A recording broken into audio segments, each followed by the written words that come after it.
Dios y deje en sus manos las consecuencias. Las batallas las libramos sobre nuestra rodilla. Segamos lo que sembramos y más de lo que sembramos. Al estar de rodillas somos más altos y más fuertes. Dios moverá cielo y tierra para mostrarnos su voluntad.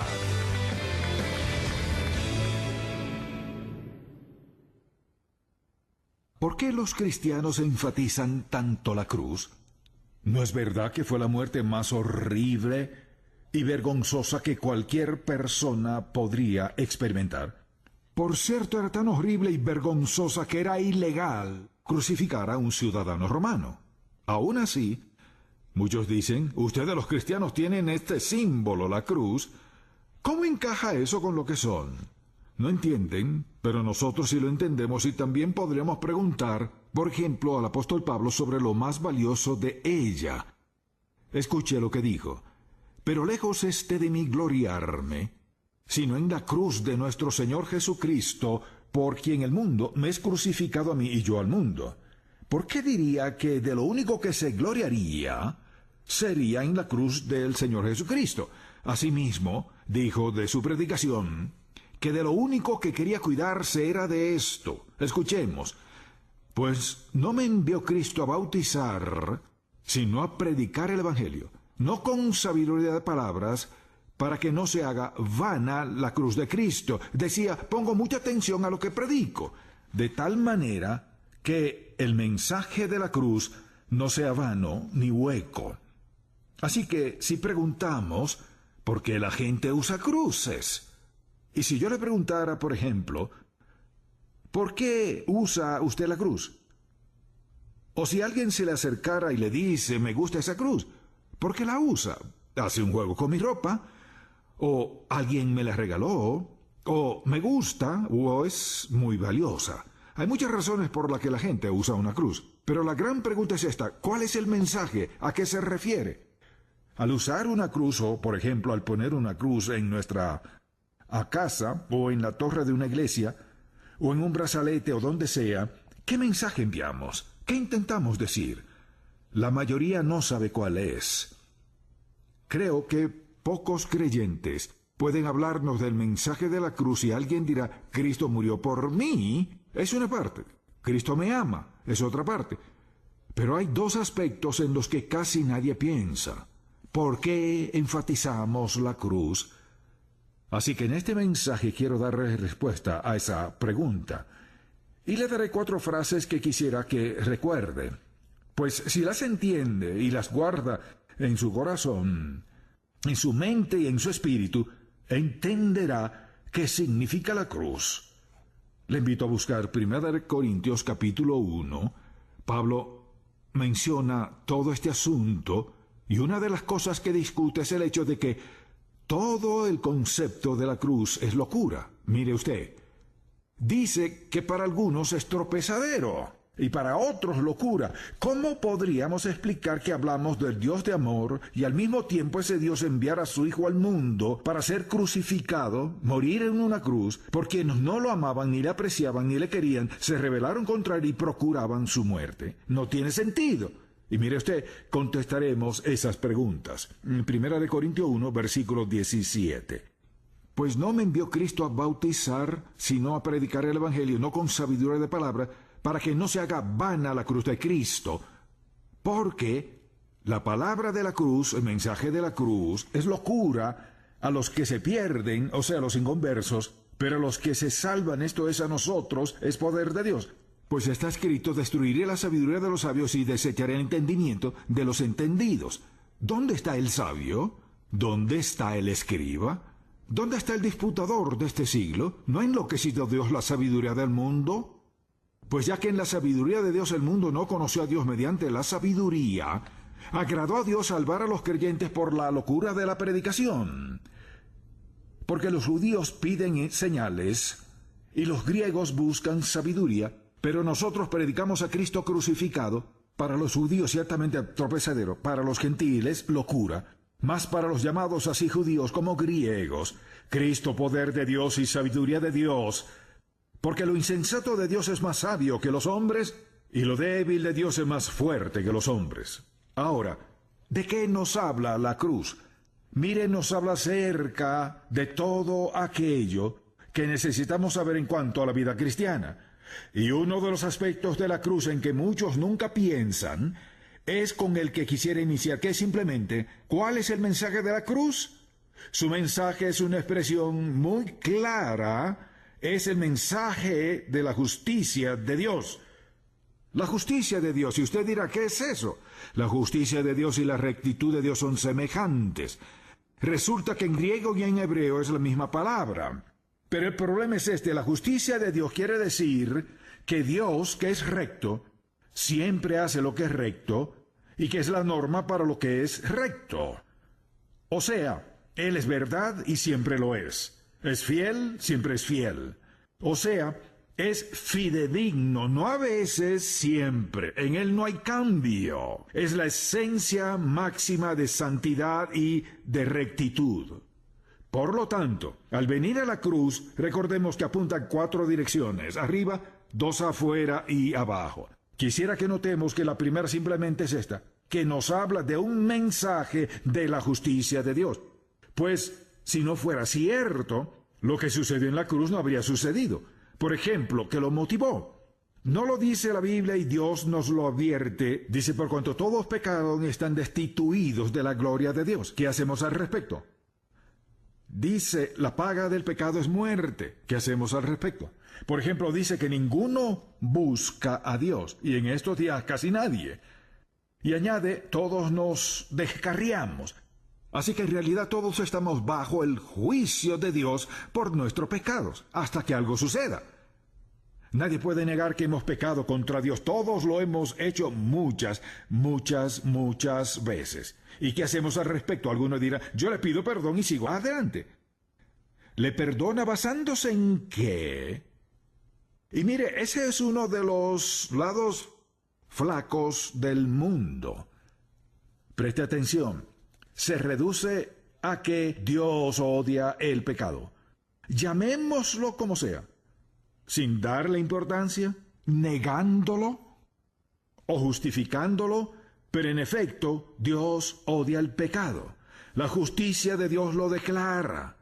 Dios lo odia. Sé que eso no nos gusta. Él lo odia y le diré por qué. Por lo que hacen a quienes le aman, y Él ama a cada una de sus criaturas.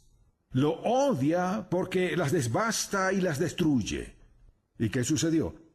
Dios, a fin de seguir siendo justo y poder declararnos pecadores libres de toda culpa y aceptables a sus ojos, envió a su Hijo Jesús. Lo envió a la cruz en forma horrible y vergonzosa de morir. Le envió a la cruz, puso sobre él todo el pecado del mundo entero y después lo juzgó. La verdad es cuando alguien dice, ¿quién mató a Cristo? Algunos dicen los fariseos y saduceos, no.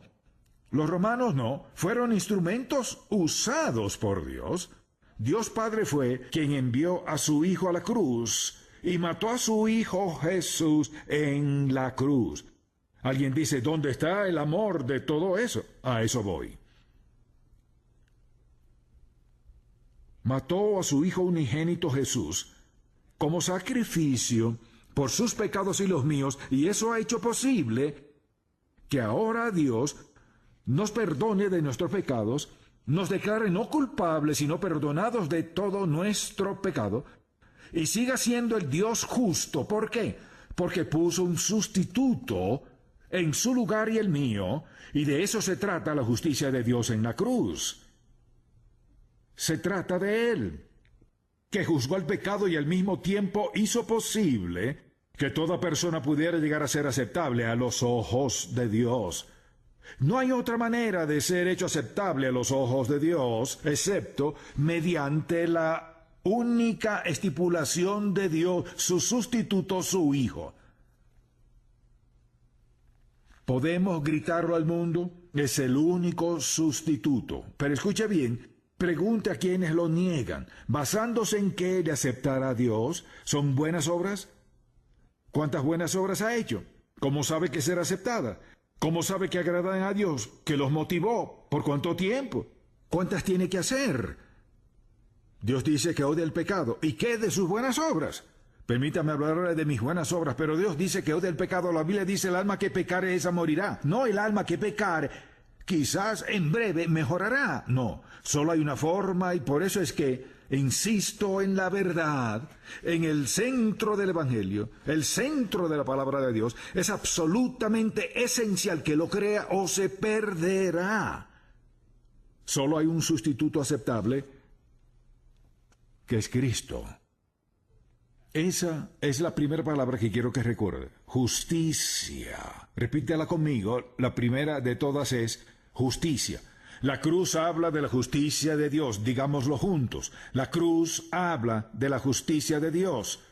O sea, es lo que dijo que sería. Es recto y santo. Y nuestro pecado debe corregirse, y Él decidió corregirlo. La segunda palabra es sabiduría. Es una expresión de la sabiduría de Dios. Por ejemplo, dice: la palabra de la cruz es locura a los que se pierden. ¿Creen que es locura? ¿Quiere decirme que un hombre que murió hace 2000 años tiene que ver algo conmigo? Sí. Mire, amigo, no se trata de un hombre, sino que Dios encarne. Fue quien murió. ¿Y por qué es tan sabia? ¿Porque decimos que en la cruz vemos la sabiduría de Dios? Bueno, notemos lo que acabamos de decir. El camino del hombre es algo que el hombre hace. Dios no nos permite recibir crédito por lo que Él haga en nosotros. Por ejemplo, supongamos que es cierto que iremos al cielo por buenas obras. Haríamos lo siguiente: estaríamos ahí, fuera como fuera, ¿y qué haríamos? Gloria a Dios, ya llegué, aleluya. Di mucho dinero, prediqué muchos sermones, hablé con mucha gente, hice muchas cosas buenas, trabajé por la sociedad y participé en trabajo social e hice todas esas cosas. ¿Y de qué se hablaría en el cielo? Solo de nosotros. La vida abarca más, eso es parte del problema. Así piensa la mayoría, que son el centro. Y en su sabiduría, Dios propuso un plan inaudito. Escuche, para salvarnos y darnos el don de vida eterna, que no ha habido nada que lo iguale en ninguna parte. Y si así fuera, otra religión lo habría ideado en algún lugar. No hay nada como el plan redentor de Dios que hable de nuestra aceptación por Él, por medio de su Hijo, por la vía de la cruz. No, en la historia no hay nada parecido. Y notemos lo que Dios tuvo presente. Pues Él sabía que el hombre jamás podría cambiar en su condición desahuciada. En su inefable sabiduría que hizo, decidió aprovechar la oportunidad de hacer ¿qué? Venir a la tierra en carne humana, vivir entre los hombres para revelar su naturaleza, ir a la cruz, entregar su vida y pagar toda esa deuda en un evento, en un momento del tiempo. ¿Y eso qué logró?